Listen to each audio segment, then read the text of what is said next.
Scalp with you starting right about now, and take a look at the squad we are put together. We're ready to roll today. Alan Hahn is here. The legendary Woj is in the house. Tim Bontemps back for more, and we're delighted to see it. And the football crew is ready to go as well this morning. Let's take a look. Dominique is up. Jeff Darlington is up. And the Sacho man ready to roll on this brand new Monday. But let's start with the action from the weekend. And action it was. Everyone watching this Drew League where LeBron James scored 42 points, teaming up with DeMar DeRozan in a victory in that league, which we will explain in a moment for those who don't know it. But then after he played, it was LeBron talking about his championship mentality entering year 20 in the NBA. I'm obsessed with it, with win or bust. And what makes me have sleepless nights is when you don't have everyone that feels the same way on your club. Like, it's times where I wish I was like a tennis player or a golfer, where it was literally like, look in the mirror, mother is you versus you. All right, fascinating. All right, first, that's basically. I love that alone. That's a PSA to every young player. I guess, but how would you like to be one of his teammates when he says that? Sometimes I wish this was tennis, because then I would have a better chance to win. Let's just very quickly start with the question everyone was asking me this weekend. What is Drew League? Drew League, it's summer circuit. It's just a lot of professional players. I'm going to make jokes about how, LeBron playing against a bunch of electricians and plumbers. This is not at the Y. This is professionals. Guys who play in the NBA, guys who play overseas.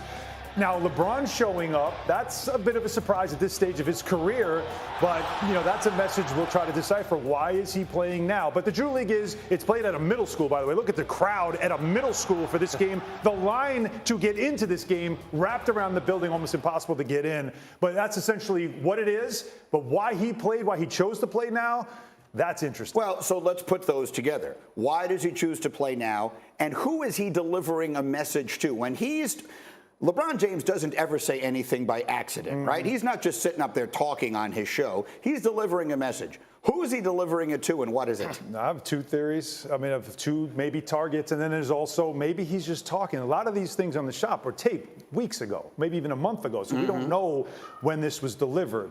But he generally does subtext people, and this could be Jeannie Buss. This could be maybe Anthony Davis about get at this level where you're only focused on championship. But I think it's more Jeannie Buss. I think he's saying, I know I'm late 30s. I have a contract extension coming up. We're going to be talking about that pretty soon. And I'm still about winning. I know I'm in LA for business. I moved here for a lot of things, for my post-career setting up family. I want to be here, but I'm also here to win. And I want to remind you of that. While you have me, do things to help us win. All right, so while we are in the midst of this, it's important to make sure everyone is aware that over this weekend, or since we were last all together anyway, Russell Westbrook and his agent, longtime agent, have parted ways. This is the agent who he's been with basically going back to right when he came out of college.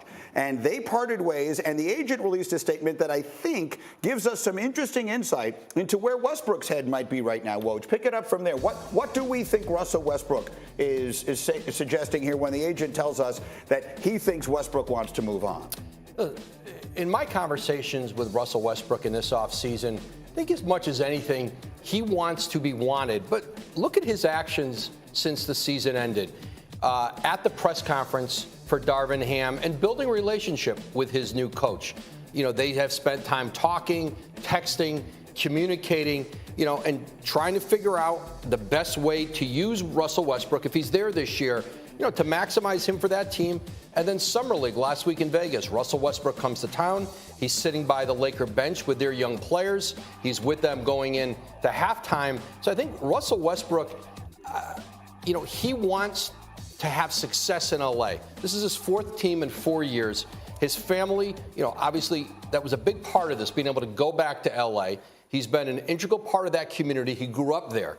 He doesn't want to bounce around every year. And this was, in a lot of ways, a dream scenario to go back there. Last year did not go well. It didn't go well for him. Didn't go well for others on the Lakers. But I think for Westbrook, he wants to make this work, but he also knows he's been in trade talks. He continues to be in trade talks. And if there were teams who landed him, who had big cap space and had a really young team, they may not want a player at his stage in his career playing a lot of minutes or even necessarily being on the team because they're in full rebuilds. So it leads to certainly some uncertainty about what next year looks like for him. To Adrian's point about Russell Westbrook and him being in trade talks, that message LeBron James was saying was, I know this team isn't good enough. And that's why he wants to play by himself, right? Because if it's him against everybody else, you might still pick LeBron over anybody in the league if you're trying to win one game. But you need 15 guys to win.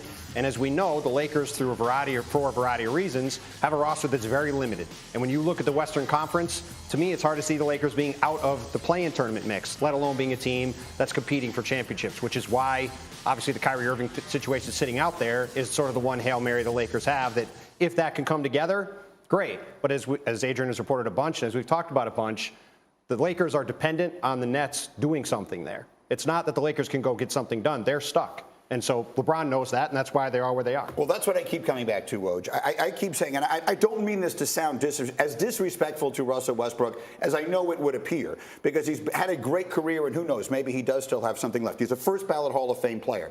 But based upon how bad the fit is, if they could turn Russell Westbrook into Kyrie Irving, that would be a basketball miracle. That would take the Lakers from a place where they realistically have no chance to really compete to a team that, Alan, a lot of people I talk to think could be a legitimate contender. Maybe not the favorite in the Western Conference, but you certainly wouldn't put it past them. No, but you'd also have to, and again, I'm going to look at this from Jeannie Buss's eyes. I do think there is a bit of trepidation here after what you just saw happen across the river in Brooklyn the last year or two, where, you know, will the same thing come here now? Will we have to put up with some of this stuff because you know what precedes Kyrie Irving at this point in his career?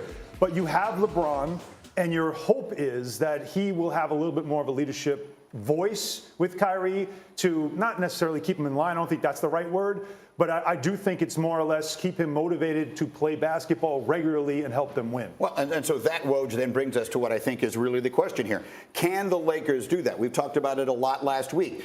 Tim just said it's dependent on the Nets. The Nets have to make the first move here. Walk us through what exactly we have with Kyrie Irving right now. Hey, the Nets right now are focused on trying to find a Kevin Durant deal.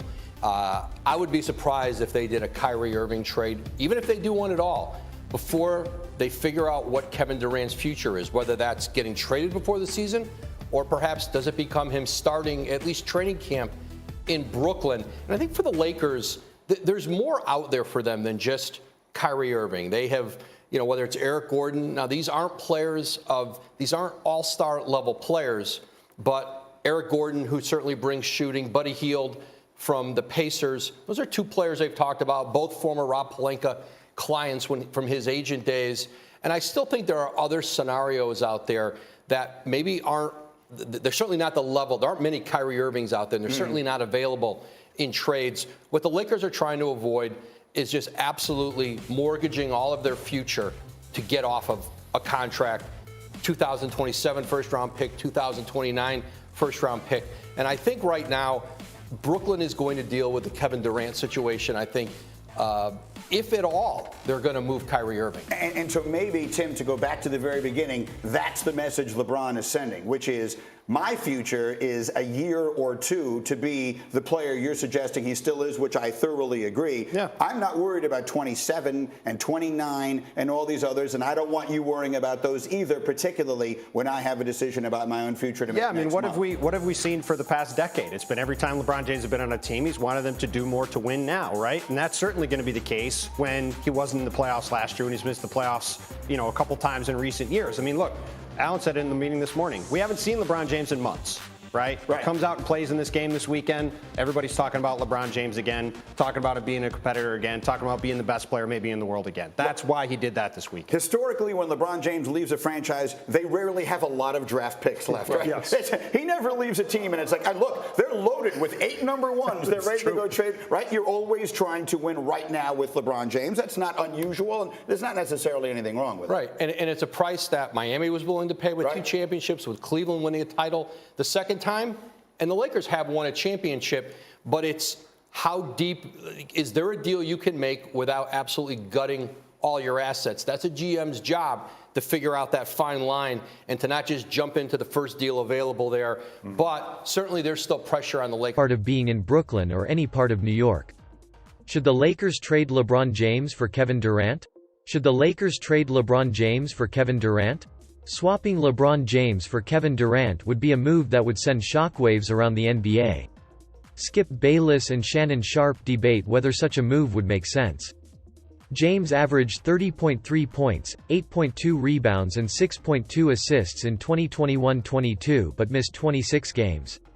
After leading LA to a title in 2020, James and the Lakers finished 11th in the West this past season, 33-49, and missed the playoffs.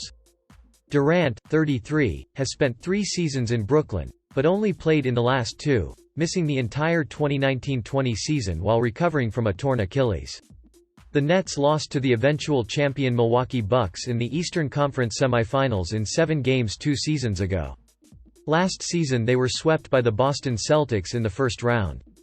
Durant previously won 2 championships with the Golden State Warriors in 2016-17 and 2017-18, earning Finals MVP.